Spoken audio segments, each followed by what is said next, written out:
Tekad Murong Qianyu untuk menang. Su Qin'er yang lemah menunjukkan ekspresi tegas untuk pertama kalinya. Nona Murong, sudah kubilang. Ini adalah peninggalan ibuku. Ini sangat penting bagiku dan aku tidak akan pernah menjualnya. Berapapun uang yang kudapatkan. Aku tahu, kau harus membayar lebih, kan? Murong Qianyu tersenyum acuh tak acuh. Kamu memang serakah. Tapi aku menyukainya. Sama persis denganku. Kenapa kamu tidak berhenti berkeliaran di Luti dan datang ke sini untuk menjadi petugas keuanganku? Su Qin'er mengepalkan tangannya menjadi tinju merah muda, menggertakkan giginya dan memalingkan kepalanya. Meng Yu melirik ke arah Murong Qianyu. Jangan bercanda lagi. Jika dia benar-benar ingin menghasilkan uang, dia tidak akan tinggal di Ludi dan menjual rumah. Tapi Nona Su, anting-antingmu tidak terlihat murahan. Apa pekerjaan keluargamu? Tentu saja. Tidak nyaman untuk menjawabnya. Jadi lupakan saja. Awalnya ayahku tidak mengizinkanku untuk memberitahumu. Tetapi jika itu adalah kakak Meng Yu, seharusnya tidak ada masalah. Keluargaku menjalankan pegadaian. Jika tidak apa-apa, kakak Meng Yu bisa memanggilku Qin'er saja. Su Qin'er tiba-tiba merasa khawatir terhadap kekasihnya. Dia menunduk malu melihat ujung bajunya. Kemarahan yang membara dalam hatinya dengan cepat berubah menjadi kelembutan. Dari sudut pandang Meng Yu, dia dapat melihat lehernya yang putih seperti angsa dan separuh tulang selangkanya yang halus di bagian kerah. Awalnya, Meng Yu tidak banyak menatap Su Qin'er. Bagaimanapun juga, sangat tidak sopan untuk melakukannya. Tetapi sekarang karena ada keraguan dalam hatinya, dia tidak terlalu peduli.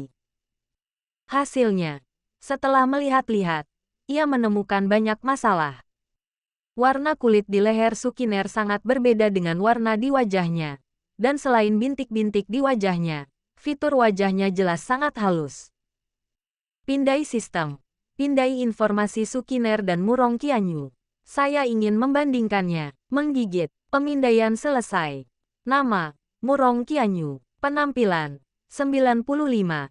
Tipe tubuh, 95. Kapasitas, 97. Latar belakang keluarga, 92. Nama, Su Ningyun Qin'er. Nilai, 97. Tipe tubuh, 90. Kapasitas, 72. Latar belakang keluarga, 97. Catatan, nilai penuh semuanya 100. Nama dalam tanda kurung adalah alias atau nama panggilan. Setelah Meng Yu selesai membaca dua set data itu, ia tiba-tiba dipenuhi tanda tanya. Data Murong Qianyu tidak jauh berbeda dari perkiraannya. Tapi apa yang terjadi dengan Su Qin'er yang mendapat 97 poin untuk penampilan dan latar belakang keluarganya? Dia telah menjadi rekan kerja selama setengah tahun. Kok dia nggak tahu? Ini tersembunyi terlalu dalam. Ningyun, di mana pegadaianmu? Meng Yu tiba-tiba bertanya ragu-ragu. Su Ningyun tersenyum tanpa sadar dan menjawab, di kota sihir. Kakak Meng Yu, bagaimana kamu tahu namaku Ningyun? Apakah aku keceplosan? Ternyata aku tidak bisa melakukan apapun dengan benar. Dia menatap Meng Yu dengan tatapan kosong. Sudah berakhir. Ayahnya berkata bahwa saat bermain di luar, seseorang tidak boleh mengungkapkan nama aslinya. Jika ayahnya tahu tentang ini, dia akan ditangkap. Meng Yu tersenyum tanpa mengatakan apapun. Dia tidak lagi ragu dengan hasil pemindaian sistem. Ia telah lama mendengar bahwa beberapa wanita cantik dari keluarga biasa suka memakai riasan jelek untuk menghindari masalah yang tidak perlu. Namun, dengan skor penampilan Su Qin'er sebesar 97, itu mendekati skor penuh 100. Sekalipun dengan riasan wajah yang jelek, dia masih jauh lebih baik daripada para dewi di jalanan. Dan Murong Qianyu adalah putri dari grup Murong. Grup Murong berada dalam peringkat 500 teratas di dunia, dan latar belakang keluarganya hanya 92 poin. Jadi apa tingkat latar belakang keluarga Su Yiyun dengan skor 97? Dan mengapa dia muncul di grup Green Decay? Jika Meng Yu tidak memiliki sistem, dia mungkin akan tetap berada dalam kegelapan. Namun, dia tidak meragukan Su Ningyun sendiri. Lagi pula, setelah bekerja bersama selama setengah tahun, dia masih bisa melihat banyak hal dengan jelas. Betapapun cantiknya gadis ini, dia hanyalah orang bodoh. Mungkin dia punya beberapa rahasia kecil tersendiri, tetapi dia bukanlah wanita yang suka merencanakan. Meskipun Su Ningyun merasa sedikit gelisah. Namun ketika mengingat kembali hal-hal kecil yang terjadi bersama rekannya selama 6 bulan terakhir, karena rasa cinta dan kepercayaannya kepada Meng Yu, dia tidak banyak bicara. Setelah diberi tatapan sinis oleh Meng Yu, Murong Qianyu menjadi marah dan menolak berbicara kepadanya. Namun, dengan sifatnya yang baik dan lembut, dia pasti telah menebak sesuatu di balik layar.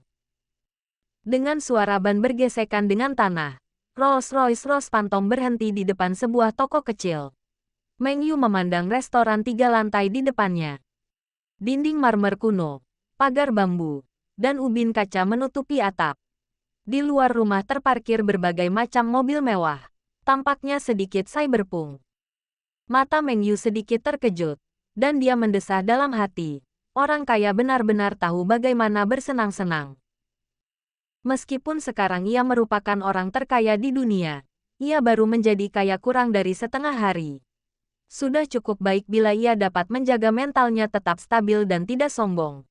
Mungkin tidak realistis mengharapkan dia langsung mengubah dirinya menjadi orang kaya yang berpengalaman. 3 orang. Meja 17 di lantai 2.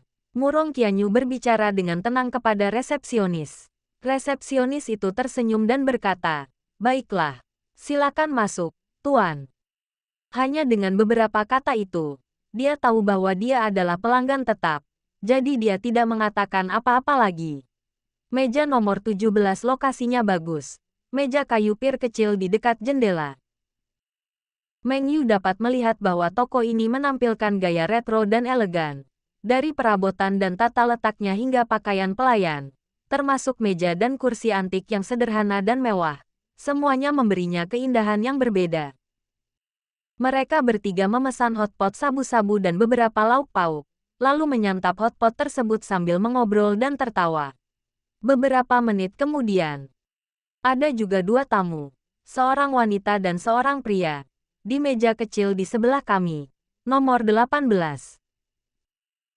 Pria itu berpakaian sederhana, mengenakan sesuatu yang dibeli di warung pinggir jalan. Wanita itu masih muda dan cantik, mengenakan 2 sarung tangan kulit, sepatu hak tinggi berwarna putih, dan rambut ungunya diikat menjadi 2 ekor kuda ungu yang bergoyang ke sana kemari, membuat Meng Yu tak kuasa untuk tidak meliriknya beberapa kali lagi. Lihat adegan ini. Pria muda di meja 18 mengangkat bibirnya sedikit. Tampaknya tiba gilirannya untuk bertindak seperti babi dan memakan harimau, dan berpura-pura menjadi cangkir dan ditampar wajahnya. Jangan tertipu dengan pakaiannya yang lusuh. Dia sebenarnya adalah seorang pemuda kaya dari ibu kota kekaisaran. Namanya Tang Yu. Lalu mengapa kamu sengaja berpakaian seperti ini? Pertanyaannya, jika Anda ingin datang ke Nanhang untuk menggoreng ikan, tetapi Anda mengenakan kulit emas Dior dan membuat ikan-ikan itu takut, bagaimana Anda bisa menggorengnya? Dikatakan bahwa kecantikan adalah sebuah bencana. Kalau dia duduk di samping wanita cantik yang berpakaian sangat buruk, pasti akan ada generasi kedua yang kaya raya yang akan meloncat keluar dan mengincarnya, sehingga terciptalah kondisi yang sangat bagus baginya untuk pamer. Lagi pula, dia telah melakukan operasi ini beberapa kali, dan ini jauh lebih efektif daripada menggunakan uang untuk memaksa gadis-gadis mengejarnya. Lagi pula, berpura-pura menjadi orang kaya dengan sengaja itu terlalu kaku, dan tidak memuaskan dibandingkan berpura-pura menjadi orang kaya secara pasif. Dia tidak hanya menyingkirkan pesaingnya, tetapi dia juga menunjukkan pesona maskulinnya di depan teman-teman wanitanya. Bagian terbaiknya adalah teman wanita pesaingnya mungkin jatuh cinta padanya. Ini seperti membunuh 3 burung dengan 1 batu. Tetapi Tang Yu menunggu beberapa saat. Meng Yu tidak bergerak sama sekali. Ini membuatnya sedikit aneh. Karena Meng Yu membawa 2 orang gadis untuk makan malam. Dan dari tatapan kedua gadis itu, baik yang disengaja maupun tidak, dia dapat melihat dengan jelas bahwa kedua gadis itu sangat menyukai Meng Yu. Meng Yu ini suka mendua. Dasar bajingan. Tidak ada alasan untuk tidak tertarik pada mangsa ketiga.